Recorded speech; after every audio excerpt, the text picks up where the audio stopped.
40대가 되면 한 번쯤은 깨닫게 됩니다. 세상에는 기회가 없어서 무너지는 사람보다 기회가 와도 붙잡지 못해 스스로 무너지는 사람이 훨씬 많다는 것을요. 단순히 역경을 극복해서 부자가 되었다는 가벼운 성공담이 아닙니다. 모든 걸 빼앗겨 거지가 돼도 또 다시 모든 걸 빼앗겨도 계속해서 부자가 될 수밖에 없었던 어느 청년의 이야기입니다. 그는 무엇을 알고 있었기에 어떠한 상황에서도 다시 일어설 수 있었을까요? 머나먼 옛날 어느 이름 없는 작은 왕국의 왕은 나라보다 술을 사랑했고 백성보다 사냥을 더 귀하게 여겼습니다. 결국 국고는 금세 바닥이 나고 위기가 찾아왔죠. 전하, 이상한 일이 발생했습니다. 국고가 텅 비었습니다. 최근에 술과 사냥을 너무 즐겼나 보군. 신하들 녹봉 줄 것도 없고 백성들 돌볼 여력도 없구나. 좋은 계책이 있는 사람은 말해보거라. 전하, 이럴 땐 한 가지 방법이 있습니다. 신하는 조심스럽게 왕에게 귓속말로 계책을 알려주었고 이를 들은 왕의 얼굴은 금세 밝아졌습니다. 옳거니 그래, 그 방법이 있었구나. 당장 그 자를 데리고 오거라.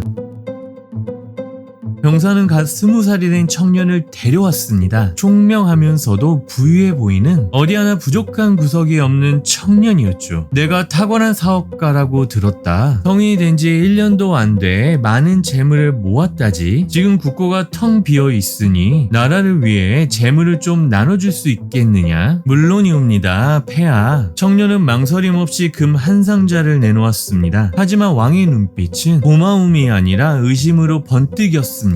그런데 이상하구나. 내가 돈을 많이 벌었다면 분명 세금도 많이 냈을 텐데 어째서 국고는 텅텅 비어있느냐? 사업적인 지혜는 뛰어났지만 세상 사람의 마음에 읽는 경험은 부족했던 청년은 굳이 하지 않아도 될 만큼 솔직한 대답을 해버렸습니다. 저는 세금을 거의 내지 않습니다. 왕은 깜짝 놀랐습니다. 뭐라? 그럼 탈세를 한 것이냐? 아닙니다. 머리를 조금만 쓰면 합법적으로 절세할 방법은 꽤 있습니다. 저는 그저 남들보다 조금 더 연구하고 조금 더 움직여서 세금을 내지 않은 것 뿐입니다. 순간 왕의 얼굴은 분노로 뒤틀렸습니다. 그가 부자가 된 방식이 마음에 들지 않았던 것이었죠. 그리고 그 분노는 곧 탐욕으로 바뀌었습니다. 그래, 얄팍한 꾀로 돈을 모았다 이 말이냐? 그렇다면 내가 가진 돈을 전부 몰수해도 넌 할 말이 없겠구나. 여봐라, 이자의 재산을 모두 몰수하고 궁전에서 개 돼지 따위나 돌보는 하찮은 종이 되게 하라. 왕은 청년의 재산을 몰수하였고 국고는 다시 가득 찼습니다. 청년은 하루아침에 거지가 되었고 개 돼지나 돌보는 마귀를 하며 지내게 되었습니다. 덕분에 왕은 다시 사냥을 나가고 밤마다 술을 들이키며 음주 가물을 즐길 수 있었습니다. 그렇게 1년이란 시간이 흘러갔죠.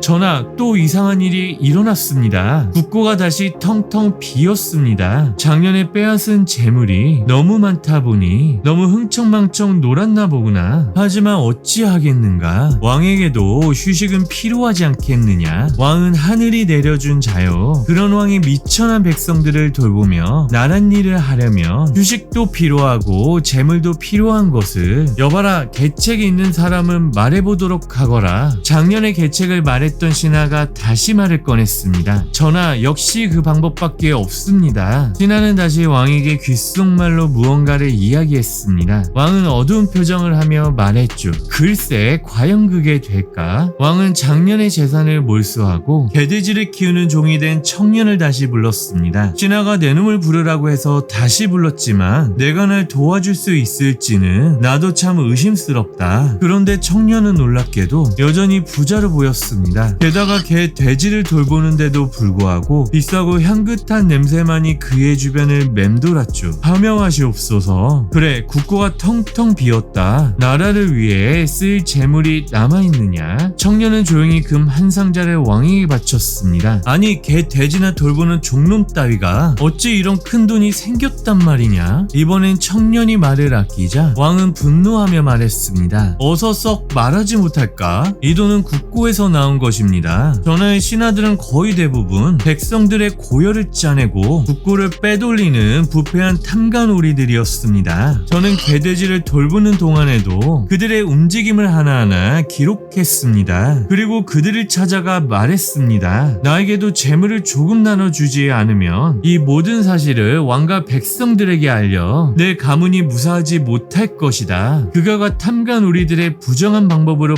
벌어들인 돈의 일부분을 걷어냈습니다. 그중 상당 부분은 굶주린 백성들에게 다시 나누어 주었습니다. 하지만 탐관오리들이 모은 재물이 너무나도 많았기에 백성들을 돕고도 남은 금화가 또 쌓이기 시작했습니다. 그리고 제가 돌봐야 할 궁전의 개돼지들은 돈을 주고 다른 일을 고용해 맡겼습니다. 또한 벌어들인 돈으로 서민 신분도 사서 공의 신분에서 벗어났습니다. 왕은 또다시 분노했습니다. 그렇다면 그 돈도 나라의 것이다. 여봐라, 저자의 재산을 모두 몰수하고 궁에서 내쫓도록 하거라. 그리고 다시는 일어설 수 없도록 외곽 바다 선착장에서 들어오고 나가는 배의 숫자나 세는 하찮고도 미련한 일이나 시키거라. 이걸로 내 잔머리를 쓰는 재능도 썩어 없어질 것이다. 청년은 또다시 모든 것을 잃고 외롭고 험한 바다 선착장으로 쫓겨났죠. 그렇게 1년이란 시간이 흘러갔습니다.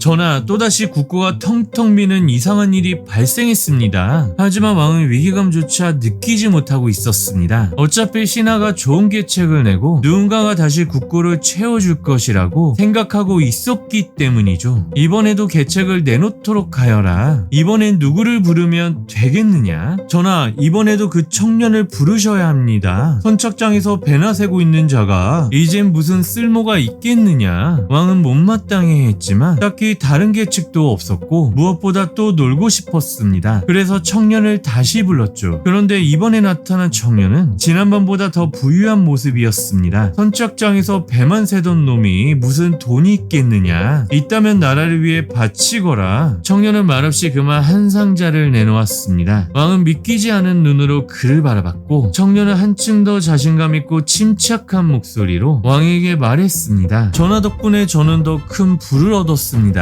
외진 선착장은 항상 일손이 부족했고 선박 작업이 지연되기 일쑤였습니다. 그래서 저는 그 문제를 해결해 주었습니다. 사람들을 모아 연결하고 직업을 소개하는 새로운 시스템을 만들었습니다. 누군가의 불편을 해결하니 돈은 저절로 따라왔습니다. 배의 숫자를 세는 일도 직업이 필요한 다른 일을 고용해 매달 전하께 보고서를 올리도록 했습니다. 그리고 전하께서 제 재산을 다시 빼앗으셔도 저는 또다시 부자가 될 것입니다. 그렇다면 결국 그 모든 것이 내 덕분이 아니더냐? 재물은 모두 놓고 가거라. 청년은 왕에게 대꾸도 하지 않았습니다. 그저 조용히 뒤돌아 성을 떠날 뿐이었죠. 거지는 다시 태어나도 거지가 되고 부자는 다시 태어나도 부자가 된다는 말은 돈이 많고 적음을 말하는 것이 아닙니다. 문제를 바라보는 관점과 태도 그리고 행동이 다르기 때문이죠. 청년은 돈을 쫓지 않았습니다. 그저 사람들의 문제를 해결하고 세상의 가치를 더했을 뿐이죠.